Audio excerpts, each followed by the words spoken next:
the NFL informed teams this week heading into the combine that they should plan for the salary cap to raise by at least $22 million, if not more.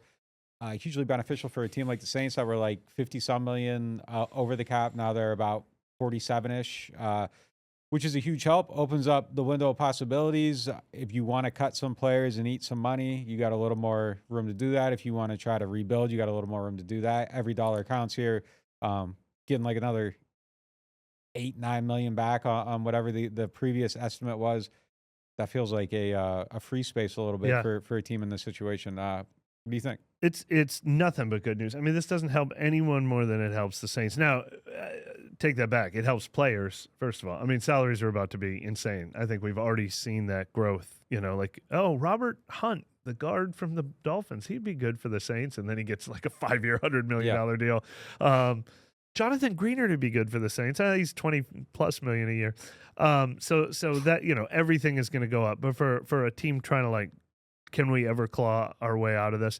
They're going to do it. I mean, you and I have been doing this, playing with the over-the-cap calculator, but I went through and I keep my own spreadsheets on this stuff, double-check, triple-check. I'm like, can this be right? Like I have them, like, seriously, and I added in everything, draft class, Olave's 5th-year bonus.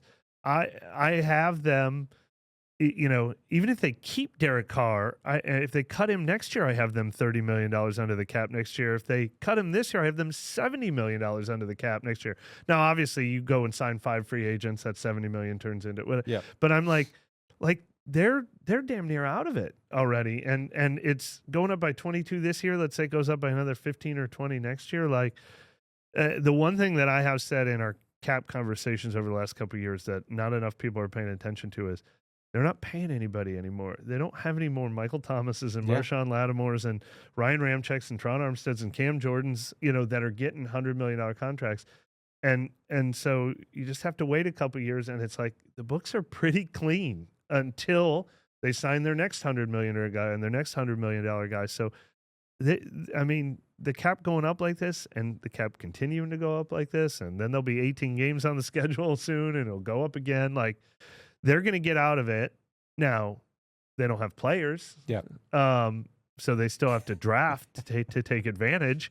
It was way better to be in cap hell and to have Michael Thomas and Alvin Kamara and Cam Jordan and Demario Davis and Ryan Ramczyk and Tron Armstead. You were the Eagles then. But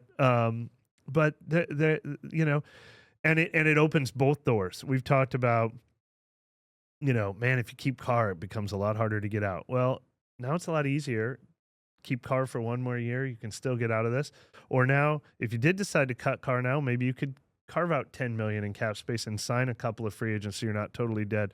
I think this paves the way for both of those options to be even more realistic.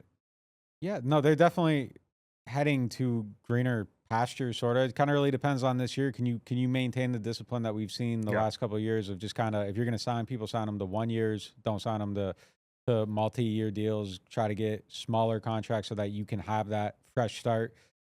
It'll be interesting to see if they can maintain that with a new coach, because there would be incentive to kind of go all in. The last time they had a new coach, they made the trade before the draft. For Carr. Well, no. They did the trade up in the draft before the draft. Before there was even a board. Yeah, it was just like, we're going to move up our assets. And that was kind of like, oh, we're going to help Dennis Allen out. We're going to get him started on the right track. We're going to get him 2 first-round picks, and it's going to be, you know, off and running, and you got your core started now, fresh starts right now. I hope they don't go into this offseason with that kind of viewpoint. You're kind of a year away from being in your fresh start. Like, start over then. Don't try to wedge it in. I'd really like to see that kind of discipline, you know, going forward. But you're right. They haven't really taken out any, like, payday loans in a while. Derek Carr was the last one. Yeah. And that is the thing that they'll probably never stop doing. So this article is going to be up soon on NewOrleans.Football. And I did all these numbers as if they didn't sign any new free agents. I added every cost we know about. Draft class, Olave's 5th-year option, carryover cap from the $50 million in restructures they're about to do, all of that. But I did not add a single free agent. I didn't re-sign Paulson Adebo. I didn't re-sign Juwan Johnson. I didn't sign a new free agent. And that's where it all goes away. Like 2 or 3 years ago, we probably could have had the same conversation. Hey, they're almost out of it. And when they were almost out of it, they went and signed Derek Carr.